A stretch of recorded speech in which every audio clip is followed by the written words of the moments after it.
Hello and welcome to your weekly briefing for Global Conflict 1. In this video I'll be covering days 186 to 192, and as usual doing my best to document the various political changes that have occurred within that time frame. So the biggest news is of course going to be House 10 ultimately surrendering and many of their factions joining House 15, which is a little bit strange, but I guess it just goes to show that even when things look pretty dire, you can't rule out a Hail Mary. And that's largely what has happened. Now the leadership of House 10 has remained largely neutral from what I'm seeing here. So I'm guessing that they might not have worked out terms with House 15 yet. And also there's the interesting fact that now House 10 is in House 15. How will House 19 treat House 15? Because if we remember correctly, House 10 and House 19 have been fighting for quite a few months at this point. And it's not the sort of thing I would imagine they would take lying down. But it looks like House 19 is at the moment at least tolerating this addition of House 10 players into House 15. And it happened so quickly, really. When I saw the thread between House 15 and House 10, it misled me in the sense where I believed that they really did have irreconcilable differences, but it would appear that after this event that it was really just a problem in the leadership of House 10. And we have to also remember there were a couple of good players, I believe, that either left the game or got banned and then left the game. Now, I recently had a conversation about keeping these players around, so that sort of ties into another theme that I have going on here in Stronghold Kingdoms. Now, as you're aware, Global Conflict 2 recently launched, and along with it, there's going to be a competition between these two worlds now. In other words, both of the Global Conflict 1 and Global Conflict 2 target the same demographic. So they're in direct competition, which is why it is not always a good idea to open them up back to back. Well, I shouldn't say back to back, because obviously there have been a couple of worlds in the interim. But Global Conflict 1 has not closed yet, as currently there is no implemented endgame by Firefly that would allow a world to actually close. But given the fact that they're both in competition now, that is going to draw or siphon players who have lost in this world over to the second Global Conflict 1, because they're going to be going over there looking for a second opportunity to win this time. With the conclusion of the House 15 House 10 war, this will give players, I hope, an opportunity to farm up, and perhaps we won't see a war immediately, but it will help keep players in this world. But like I say, I'm rambling off here. I'm tired, okay? I'm recording this pretty early in the morning, and I don't know, what can you say about Global Conflict 2? Because there is an existential problem now for my coverage. Do I cover Global Conflict 1? Do I cover Global Conflict 2? Do I try to cover both of them? Now, my resources are limited in the sense that I don't have the time or really the inclination to be on every single world and learning the politics. Now, I understand there are a lot of similar groups that move from server to server, so it's not like I'm going to be completely unfamiliar with the various different houses and groups that join that world, but at the same time, the relationships between them and other houses are going to be different. And so I'm thinking about adjusting the format of this report. And that's where the viewers come into play, because obviously you're the ones who are watching it. So, you're looking for some value, and I need to know what that value is. Now, up until this point, it's been pretty cut and dry that the majority of the audience cares about Global Conflict 1. It is the first worldwide server, so obviously there's going to be a certain amount level of demand there for it. But now with a second worldwide server, what is everybody interested in hearing about? And I'm not sure where to go with this at the point. Now currently, the Global Conflict 2 is not doing quite as well. Some would say significantly worse than Global Conflict 1. As of this recording, we have about 10,000 players on there. And for a point of reference, for those unfamiliar, there are about 17,000 on Global Conflict 1. And that's on day 193. So we're closing in on 200 days, and there's still almost twice as many players here, minus 2,000 players. So I'm not sure that Global Conflict 2 is going to be relevant in terms of politics, if anybody's actually interested besides the players on World 2 or on the Global Conflict 2. And I'm not trying to kill off that world by failing to mention it, but I would generally cater to whatever everybody's more interested in seeing. I know there will be players from both sides who will be interested in different types of content, but overall, the majority opinion will decide what I cover. And it's left me in a bit of a predicament because now Global Conflict 2 is launched, and I'm still covering Global Conflict 1, obviously, but I need to know what direction you, as the viewers, want me to take in regards to Global Conflict 2. Now, I did have something of an idea that I could allow one player from each world, and hopefully to change it up a little bit, to come on and sort of be questioned or interviewed about the server in the past week. And these players they'd alternate, so hopefully we would get some different opinions in on what the global politics are every week. But of course, I would need some poignant questions to ask them to make sure we get interesting answers. And it will also be sort of discarding my unbiased label, because as I think a lot of you are aware, I present most of this news from my perspective. I will talk with various house leaders, but at the end of the day, the opinion that I generally give out is one that's been informed by my view of the world. Now, it's not entirely objective reporting. As I've pointed out, there's a lot of commentary in there, so I am more of a political pundit when it comes to this world, and that I will be discarding that label largely if I allow other people to sort of dictate the politics of the world, to inform you, the audience, based on their own political persuasions. And that's not necessarily a bad thing, especially if we can get multiple opinions. But when it comes to Stronghold Kingdoms, there is a great diversity in the player base. Not everybody speaks English, and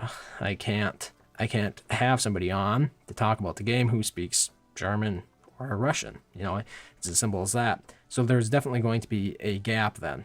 And even as it is with text, it's a little bit difficult communicating with players who really don't type or don't understand English that well as a second language. But I think I've generally gotten by, and that's not going to be the case if I have to present it as an interview. So this is really important, and I just want to stress that everybody watching it, that I need to decide probably within the next week exactly what the report is going to look like, 6 months from now even. So getting back to House 10 and House 15, from what I've heard, the agreement was entirely amicable between House 10 and House 15, the players that have moved into House 15.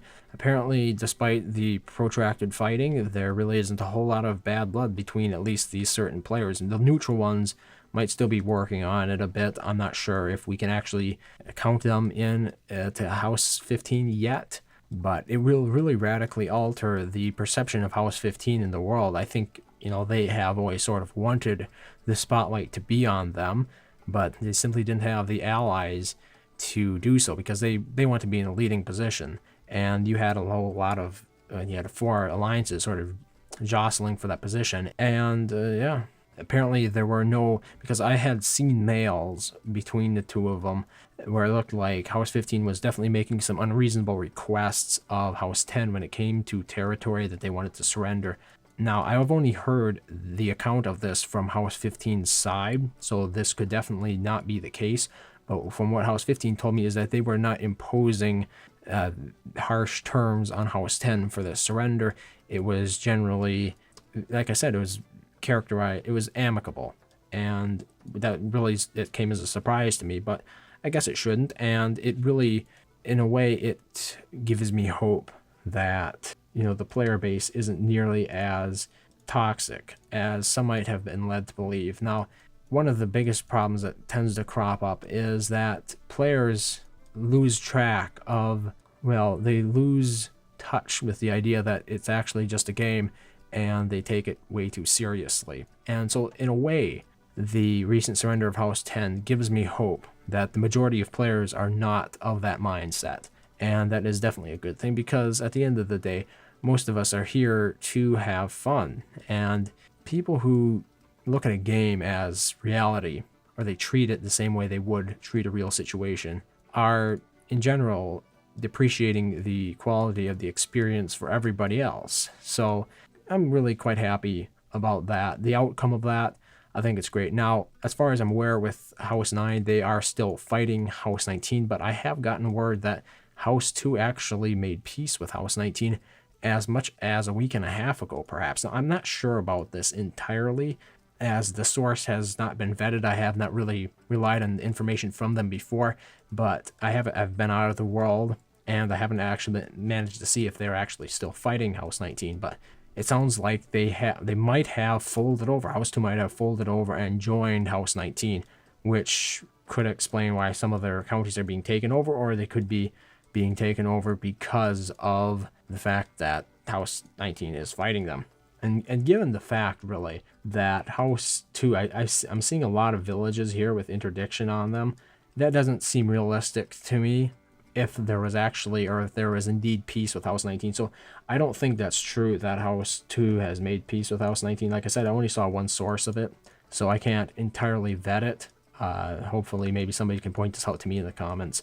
That would be much appreciated, whether or not House 2 is still fighting House 19. At the moment, it looks like they are, but I had at least one source tell me otherwise, that they actually had become a part of House 19. And with the merge of House 10 and House 15, it also brings us to an interesting situation here with House 11.